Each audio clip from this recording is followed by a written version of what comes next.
বলুন তো বন্ধুরা, পৃথিবীর ভিতরে সবচেয়ে শক্তিশালী কোন জিনিসটা? যুক্তি দিয়ে সেটা হইলে আমরা সবাই মনে করি পাথর অনেক শক্ত। আসলে পাথর শক্ত কিভাবে?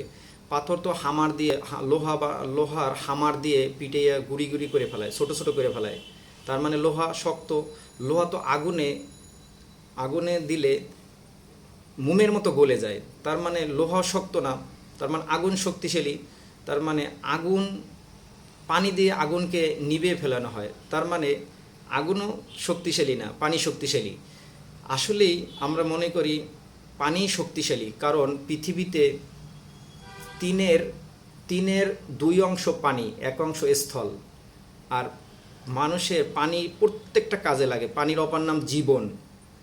তাই বা এমনকি বাতাস, সেটাও সাগর থেকে উৎপত্তি হয়, পানির দ্বারাই উৎপত্তি হয়।